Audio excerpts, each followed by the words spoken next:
विदेश जाकर पैसे कमाने, तरक्की करने और ठाठ से जीने का सपना लेकर लाखों लोग अमेरिका का रुख करते हैं। और कभी कभी इन सपनों को पूरा करने के लिए लोग कानूनी रास्ते और मेहनत के बजाय आसान रास्ता चुनते हैं। विदेश जाने के लिए डंकी रूट का इस्तेमाल करते हैं। डंकी ये शब्द जितना आसान सुनने में लग रहा है, इसका रास्ता उतना ही मुश्किल होता है। इसमें लोग कई देशों से होते हुए कई जंगल और पहाड़ी जैसे खतरनाक रास्तों को पार करते हैं।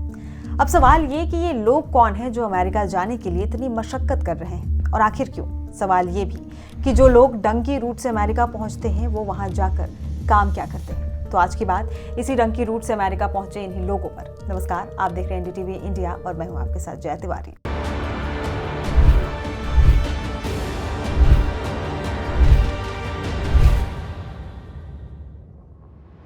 तो ये तो साफ है कि जो लोग अवैध तरीके से अमेरिका में घुस रहे हैं उनका मकसद सिर्फ एक है, पैसा कमाना, जिसके लिए लोग अपनी जान की परवाह भी नहीं कर रहे हैं। रिपोर्ट्स की माने तो जो डंकी रूट से अमेरिका पहुंचने वाले लोग हैं वो अधिकतर कम पढ़े लिखे और अनस्किल्ड होते हैं, जिसके चलते उन्हें घरों और रेस्टोरेंट में हेल्पर जैसे खाना पीना बना लेना, बच्चों की देखभाल कर लेना, गाड़ियां चला लेना, दुकानों में हेल्प कर देना, गाड़ी cleaning, petrol pump, construction site पर मजदूरी, गोदामों में पैकेजिंग और लेबर के काम करते हैं।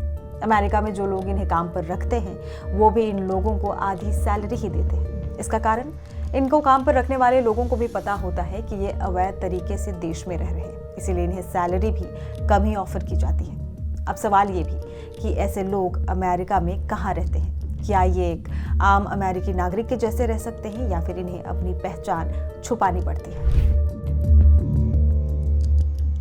डंकी रूट से अमेरिका में रहने वाले लोगों को डिपोर्ट होने का डर हमेशा बना रहता है। ऐसे में जो लोग अवैध रूप से अमेरिका में घुसते हैं, ये लोग अमेरिका में रहने के लिए ऐसी जगहों का चुनाव करते हैं जहां पुलिस का आना जाना कम हो। कोशिश यही रहती है कि इनकी पहचान छुपी रहे, क्योंकि अवैध तरीके से अमेरिका पहुंचना जितना मुश्किल है, वहां टिके रहना उससे भी बड़ा संघर्ष।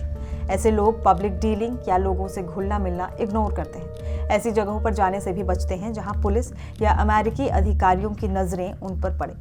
जहां ये काम करते हैं वहां भी इन्हें सैलरी कैश में ही मिलती है। इसका कारण अवैध रूप से अमेरिका में रह रहे लोग बैंक अकाउंट तक नहीं खुलवा पाते, क्योंकि यहाँ भी उनसे डॉक्यूमेंट्स मांगे जा सकते हैं जिससे इनकी पहचान पता चल सकती है। कई रिपोर्ट्स बताती हैं कि अमेरिका में अवैध तरीके से रह रहे लोगों की संख्या करीब 1 करोड़ से ज्यादा है। अब सवाल ये कि कोई तो होगा जो इन लोगों को डंकी रूट से अमेरिका जैसे देश तक पहुंचाता होगा। इसका जवाब है जी हाँ।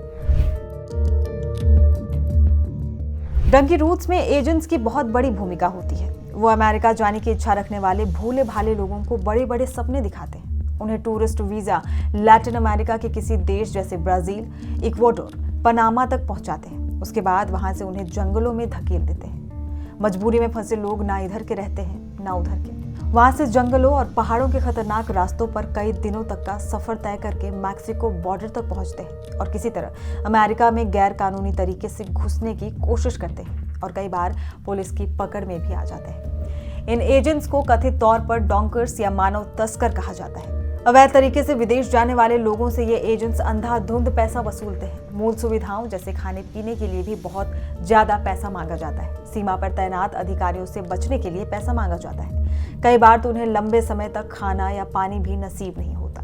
भूख थकान से परेशान ये लोग इन दलालों के बंधक से हो जाते हैं। लोगों को कंटेनर्स या गाड़ियों में भेड़ बकरियों की तरह ठूस कर आगे ले जाया जाता है। जानकार बताते हैं कि डंकी रूट से लोगों को विदेश ले जाने का एक बड़ा रैकेट चल रहा है, जिसमें कई ट्रैवल एजेंसियां भी शामिल रहती हैं। रिपोर्ट्स की माने तो इस गिरोह के एजेंट्स मैक्सिको या फिर कनाडा की सीमा से होते हुए लोगों को अमेरिका में दाखिल करवाते हैं। बहरहाल अमेरिका में बिना वैध दस्तावेजों के रहने वालों में सिर्फ भारतीय ही नहीं बल्कि दुनिया भर के देशों के लोग हैं जो अमेरिका की आर्थिक तरक्की की चमक से प्रभावित होकर वहां अपना भविष्य बनाने और एक अच्छी जिंदगी जीने के इरादे से वहां जाने की कोशिश करते हैं। ऐसा करने वाले लोग मेहनत की कमाई लुटाने और कोई भी जोखिम उठाने को तैयार रहते हैं। ऐसे कई लोगों को तभी गिरफ्तार कर लिया जाता है जब वो अवैध तरीके से मैक्सिको या कनाडा की सीमा पार कर अमेरिका में घुसने की कोशिश कर रहे होते हैं। कई लोग जो अमेरिका में घुसने में कामयाब हो जाते हैं उनका पता दस्तावेजों की पहचान के दौरान लगती है। अवैध अप्रवास किसी भी देश के लिए एक समस्या है। फिलहाल अमेरिका में रह रहे कुछ भारतीय प्रवासी देश लौट आए हैं तो कुछ की वापसी आने वाले दिनों में होने वाली है। यह सिलसिला अभी लंबा चलेगा। जो लौट आएंगे वो खुशकिस्मत कहे जाएंगे, क्योंकि ऐसे कई लोग भी हैं जो विदेश में बसने का सपना लेकर गए तो लेकिन वहां पहुंचने से पहले ही दम तोड़ गए। कई जैसे तैसे पहुंचे तो उनकी दास्तान इतनी दर्दनाक होती है कि सुनने के बाद दूसरा कोई शायद जाने की सोचे भी ना। इस वीडियो में फिलहाल इतना ही, लेकिन ऐसी ही तमाम जानकारियों के लिए आप देखते रहिए NDTV इंडिया। नमस्कार।